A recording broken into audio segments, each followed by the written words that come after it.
اعوذ باللہ من الشیطان الرجیم، بسم اللہ الرحمن الرحیم۔ آج ہم عمرانیات جو 13ویں کلاس کا نصاب ہے اس کا دوسرا درس پڑھنے جا رہے ہیں، جس میں ہم نے یہاں پہ چھوڑا تھا مغربی مفکرین۔ تو آج ہم یہاں سے شروع کرتے ہیں۔ ویسٹرن تھنکرز، ان میں زیادہ کردار یونان کے مفکرین نے انجام دیا ہے۔ میکیاولی، روسو، ڈانٹے، ارسطو، کانٹ، سقراط، کارل مارکس اور دیگر مفکرین نے عمرانی افکار کی بنیاد میں نمایاں کردار ادا کیا۔ ان میں میکیاولی نے معاشرتی زندگی کے اصول اپنی کتاب الامیر میں بیان کیا ہے۔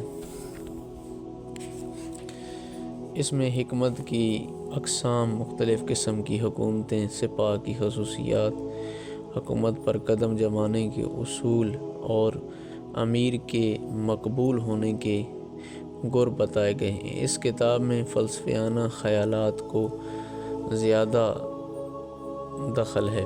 کارل مارکس نے معاشرے کو دولت کی غیر مساوی تقسیم پر مختلف جماعتوں میں تقسیم کیا ہے کہ معاشرے کی جماعت میں امتیاز ان میں جنگ و جدل کا باعث بنتا ہے، معاشرے میں عدم تنظیم رہتی ہے اور معاشرہ ہر گاہ مسائل کا شکار رہتا ہے۔ یہ خیالات کارل مارکس کے ہیں۔ یہ کارل مارکس جو ہیں، جو اصل اگر کہیں کمیونزم کے بانیوں میں سے جن کا نام آتا ہے، معاشرے کے اندر طرح طرح کے جو مسائل ہیں ان کی یہ بنیادی وجہ یہی قرار دیتے تھے کہ معاشرے کے اندر جو غیر امتیازی سلوک ہے، یعنی ایک شخص امیر ہے، ایک غریب ہے، تو اس وجہ سے یہ تمام کنفیوژن اور مسائل جنم لیتے ہیں۔ اسی وجہ سے لہٰذا دولت کی تقسیم ہر اعتبار سے معاشرے کے اندر مساوات ہونی چاہیے، جو کہ اسلام کے دائرہ کے اندر، اسلامی نظام زندگی کے تحت درست نہیں تھا۔ ارسطو اور افلاطون نے سیاست پر فلسفیانہ نظریات قائم کیے ہیں۔ ارسطو نے جمہوریت کا نظریہ قائم کیا اور افلاطون نے اس کی تشریح کی ہے۔ انہوں نے جو مباحث چھوڑے ہیں وہ یقیناً اجتماع کی ایک قسم ہے، بلکہ ابن خلدون کے خیالات اور ان کے خیالات میں بھی کافی اتفاق پایا جاتا ہے۔ یہ دونوں بھی اجتماع کا ایک ہی مقصد سمجھتے ہیں کہ انسانی معاشرے کی تاریخ کی شرح کی جائے اور کس قدر اس کے مستقبل کے متعلق پیشین گوئی کی جائے۔ ابن خلدون کا مقصد بھی یہی ہے۔ وہ کہتے ہیں کہ معاشرے کی تاریخ اس کی شرح کی جائے اجتماع کے اندر کہ آج جو معاشرہ موجود ہے، آیا یہ پہلے معاشرہ کیا تھا اور آج کس ترقی کی نہج پر پہنچ چکا ہے، یعنی ان تمام چیزوں کو زیر بحث لایا جائے۔ آگے فرماتے ہیں کہ تھامس ہابز کا خیال ہے کہ سلامتی اور امن کی ضرورت ان کو جمع کرتی ہے۔ البتہ جب اجتماع کی بنیاد قائم ہو جاتی ہے تو افراد میں باہمی تصادم ہوتا ہے اور ان میں مخفی دشمنی کے جذبات ابھرتے ہیں، اور یہاں قانون اور بااقتدار حکومت کی ضرورت پیش آتی ہے جو ان تشدد آمیز خواہشوں کو ختم کر دے۔ مانٹیسکو کہتے ہیں کہ مانٹیسکو بھی یہی وجہ بیان کرتے ہیں، لیکن یہ وجہ ابن خلدون کی وہاں زیادہ سادہ پائی جاتی ہے۔ یعنی ابن خلدون نے باہمی حاجت کو معاشرتی گروہ کی تشکیل کا موجب قرار دیا ہے، تو ہابز جو ہیں اور مانٹیسکو نے امن اور سلامتی کی ضرورت کو گروہی زندگی کا مقصد قرار دیا ہے۔ ابن خلدون اور افلاطون اور ارسطو تقریباً ان تینوں کے ایک ہی نظریہ پایا جاتا ہے کہ انسان جو ہے وہ اپنی اجتماعی ضروریات معاشرے کے اندر پوری کر سکتا ہے۔ اس لیے ضروری ہے کہ انسان معاشرے کا حصہ بنے، اور اسی وجہ سے انسان نے معاشرتی زندگی اختیار کی۔ لیکن مانٹیسکو، حافظ ان دونوں کا نظریہ نہیں ہے۔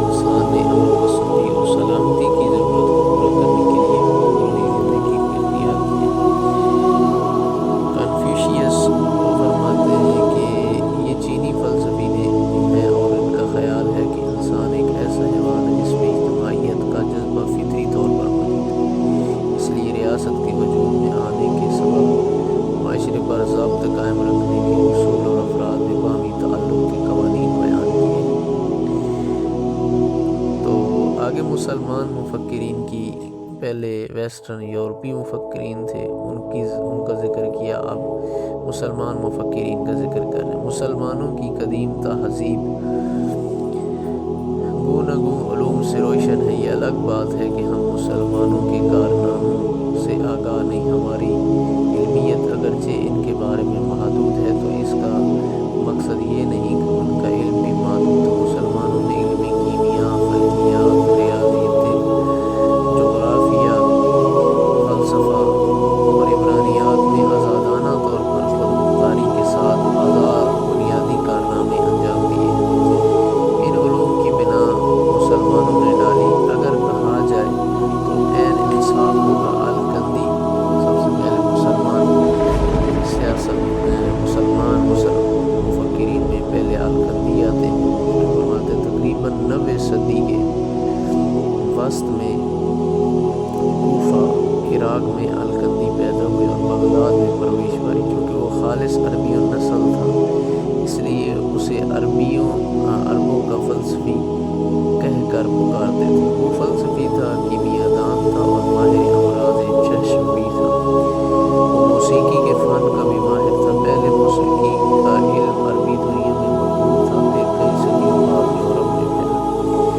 اس کے 665 کارناموں میں بیشتر لاطینی زبان میں موجود ہیں۔ الکندی نے یونان کے فلسفیوں ارسطو اور افلاطون کے خیالات کو ایک جگہ جمع کر کے ایک نیا تصور پیش کیا۔ اس نے فیثاغورس کی ریاضی کو سائنس کی بنیاد قرار دیا۔ الکندی نے یونانی فلسفہ کو اسلام سے روشناس کرایا، اسی طرح فلسفہ کو اسلام کے فلسفہ میں تبدیل کر دیا۔ یہ وہ عمل تھا جو اسلام کی عبرانیات میں پایا جاتا ہے۔ الفارابی نے بھی الکندی کا مقصد جاری رکھا۔ وہ ترکی النسل تھے۔ الفارابی جو کہ بہت مشہور فلسفی شمار ہوتے ہیں اور بہت ہی اعلیٰ اسلامی دنیا کے فیلسوف جو ہیں ان میں شمار ہوتا ہے۔ وہ بطور ایک صوفی کے بلند ہوا اور دمشق میں 950 میں انتقال کر گئے۔ اس نے ارسطو، افلاطون اور تصوف پر مقالے لکھے۔ اس نے استاد ثانی کا خطاب حاصل کیا۔ ان کے علاوہ اس نے نفسیاتی اور سیاسی مضامین پر بھی کام کیا۔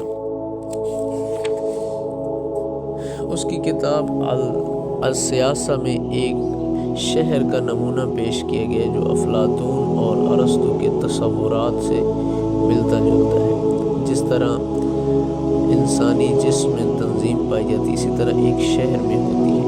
شہر کی تنظیم کی تمثیل اس نے انسانی جسم سے دی ہے۔ یہ الفارابی وہی مسلمان فلسفی ہیں جنہوں نے مدینہ فاضلہ کا نظریہ پیش کیا تھا اور مدینہ فاضلہ کا لفظ استعمال کیا، جس کی وجہ سے آج مسلمان حکمران اور مسلمان سیاستدانوں یا باقی جو طبقات ہیں وہ مدینہ فاضلہ کا تذکرہ، تو اس کا جو نقشہ پیش کیا تھا وہ یہی مسلمان مفکر تھے الفارابی۔ یہ خیال عمرانی مفکر سپنر کے اس نظریے سے ملتا ہے جو اس نے 19ویں صدی میں معاشرہ اور انسانی جسم کے درمیان پیش کیا۔ وہ کہتا ہے کہ انسانی جسم کے اعضاء آپس میں مربوط ہیں، اسی طرح ایک معاشرہ باہم طور پر جڑا ہوا ہے۔ الفارابی اپنے نمونے کے شہر ماڈل سٹی میں شہر کے ناظم اعلیٰ ایڈمنسٹریٹر کی مثال انسانی جسم میں اس کے قلب سے دیتا ہے۔ جس طرح کا شہر کا نظم و نسق چلانے کے لیے ناظم ہوتا ہے، اسی طرح انسانی جسم کے ضبط قائم رکھنے کے لیے قلب موجود ہوتا ہے۔ شہر میں لوگوں کے اجتماعی طور پر مل جل کر رہنے کا مقصد شہریوں کی خوشحالی ہے، یعنی نمونے کے شہر کے لوگ اگر خوشحال ہیں ان کی اجتماعیت کا مقصد حاصل ہوگا۔ وہ اکٹھے ایک جگہ پر اس لیے رہائش پذیر ہیں تاکہ خوشحالی نصیب ہو، یعنی الفارابی نے اجتماعیت میں خوشحالی کا راز بتایا ہے۔ اکٹھے رہنے سے افراد میں خوشی و مسرت حاصل ہوتی ہے۔ اب الفارابی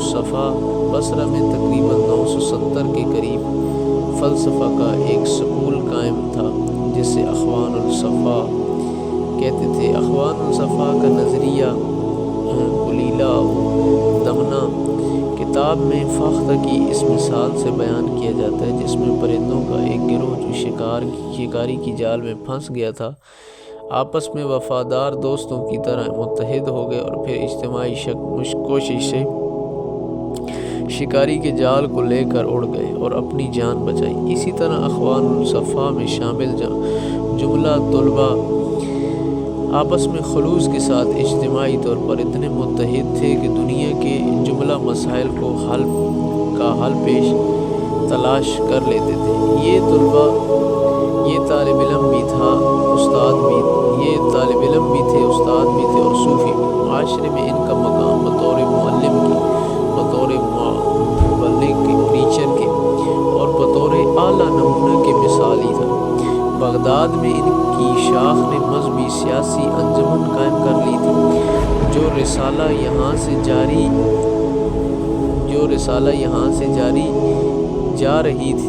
جا رہا ہوتا تھا اس میں ریاضی، فلکیات، جغرافیہ، موسیقی، اخلاقیات، فلسفہ پر مضامین تھے، بلکہ یوں کہیں تو بجا ہے کہ اس دور کے موجودہ ثقافت پر معلومات فراہم کی جاتی تھی۔ رسالہ عربی میں تھا جس میں سائنسی تصورات کا بھی اظہار ہوتا تھا۔ امام غزالی بھی اخوان الصفا کی تحریروں سے بہت متاثر ہوئے۔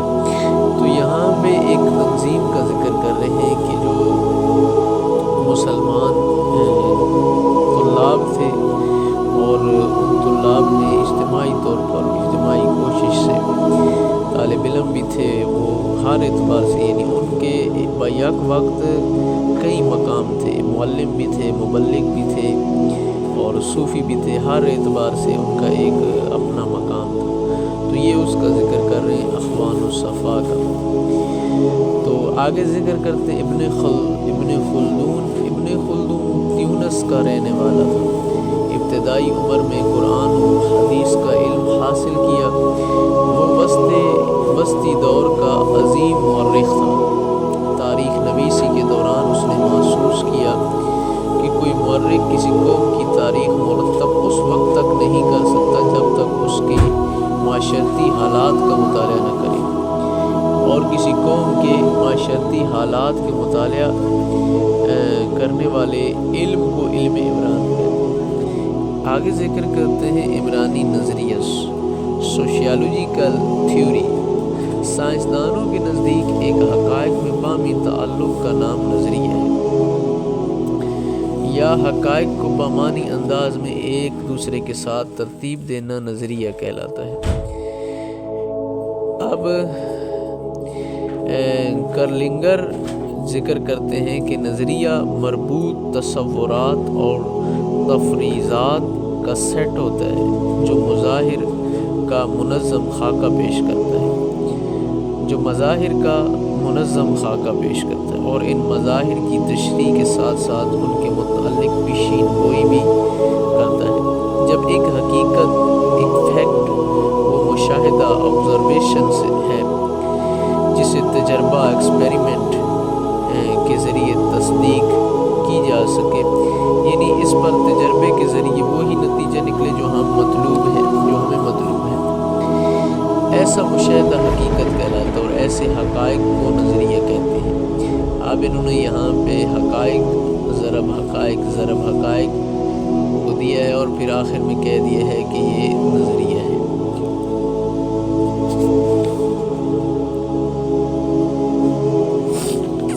آگے ذکر کرتے ہیں نیومان کے مطابق عمرانی نظریے سے مراد مربوط مجردات کا ایک نظام ہے جو معاشرتی دنیا کے بارے میں معلومات جمع کرتا ہے اور انہیں ترتیب دیتا ہے۔ نظریے کے مقاصد، اب کسی بھی نظریے کے کیا مقاصد ہو سکتے ہیں؟ ان میں پہلا نظریہ کسی علم کی حدود کو متعین کرتا ہے، یعنی جن حقائق کو ہم مطالعہ کرنا چاہتے ہیں نظریہ انہیں محدود کرتا ہے تاکہ مطالعہ پر کنٹرول ہو سکے۔ جیسے کالج کے طلباء کا مطالعہ مندرجہ ذیل حدود میں ہو سکتا ہے۔ طلباء میں بے چینی اور اس کے اسباب، طلباء کا امتحانوں میں اکثر ناکام ہونا، طلباء بطور معاشرتی تغیر کے محرک، طلباء بطور معاشرتی و ثقافتی اقدار کے حامل، طلباء میں بڑھتی ہوئی بے رواداری، یعنی ایک نظریے کے اندر ایک حد ہونی چاہیے تاکہ اس حد کی بنیاد پر انسان اس جو نظریہ ہے اس کو مطالعہ کر سکے۔ پہلی چیز یہ۔ دوسرا، نظریہ تصورات پیدا کرتا ہے۔ نظریہ تصورات پر مبنی ہوتا ہے، کیونکہ تصورات یعنی الفاظ کے استعمال سے اس کی وضاحت ہوتی ہے۔ یہی تصورات سائنس کے حقائق کہلاتے ہیں۔ کسی نظریے کی بنیاد پر جو تحقیق کی جاتی ہے اس کے نتیجے میں نئے تصورات پیدا ہوتے ہیں، جبکہ نظریے میں پہلے سے زیادہ تصورات کی وضاحت ہوتی ہے۔ اب تیسرا، نظریہ مطالعہ کے مقاصد کا خلاصہ ہے۔ ذکر کرتے ہیں کہ جیسے ڈرخائم کا خودکشی کا نظریہ اور میکس ویبر کا سماجی عمل کا نظریہ، میڈ کا خودی کا نظریہ وغیرہ، یہ سب نظریات ہمارے مقاصد کا خلاصہ پیش کرتے ہیں۔ ان نظریات میں ہمارے مقاصد کی عکاسی ہوتی ہے۔ نظریہ تیسرے نمبر پہ ہم ذکر کرتے ہیں کہ تیسرے نمبر پہ تو بلکہ ذکر کیا کہ نظریے کے مطالعے سے انسان کو مقاصد کا پتہ چلتا ہے اور مقاصد کا خلاصہ ہوتا ہے۔ چوتھے نمبر پہ ذکر کرتے ہیں نظریہ حقائق کی پیشین گوئی کرتا ہے۔ نظریہ حقائق کا خلاصہ پیش کرے اور ان حقائق پر مبنی ہو جنہیں مشاہدہ کیا جا سکے، تو آنے والے حالات کے بارے میں پیشین گوئی کر سکتا ہے جن میں عام طور پر پہلے سے موجود واقعات سے آنے والے واقعہ کو ہم سمجھتے ہیں۔ نظریہ جو ہے وہ حقائق کی بھی پیشین گوئی کرے۔ پانچویں نمبر پہ ذکر کرتے ہیں کہ نظریہ ہمارے علم کی خامیوں کو دور کرتا ہے، یعنی ان باتوں کی نشاندہی کرتا ہے کہ جنہیں ہم نہیں جانتے۔ معاشرے میں رونما ہونے والے واقعات کو نئے انداز سے دیکھنے کی راہیں دریافت کرتا ہے۔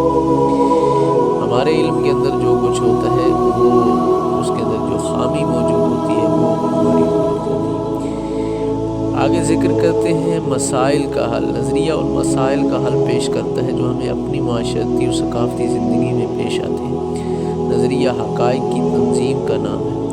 چند حقائق تحقیق کے بعد جب آپس میں ایک خاص ترکیب و ترتیب کے ساتھ جوڑ کھائیں تو نظریہ وجود میں آتا ہے۔ دنیا کے تمام سائنسی علوم کی بنیاد ان کے نظریات پر ہے۔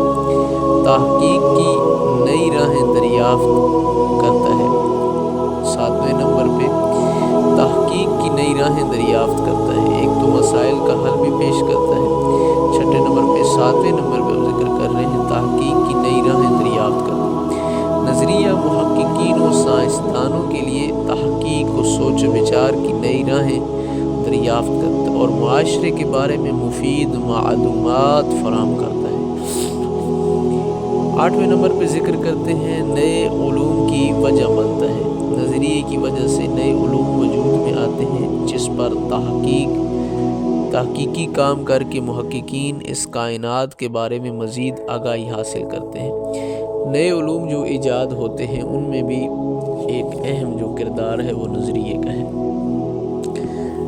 نویں نمبر پہ فرماتے ہیں کہ مفروضوں کو جنم دیتا ہے۔ نظریہ نئے مفروضوں کو جنم دیتا ہے جس پر محقق تحقیق کر کے مفروضے کی سچائی ثابت کرتے ہیں۔ اگر مفروضہ درست ثابت ہو تو وہ سائنسی علم کا حصہ بن جاتا ہے، ورنہ رد کر دیا جاتا ہے۔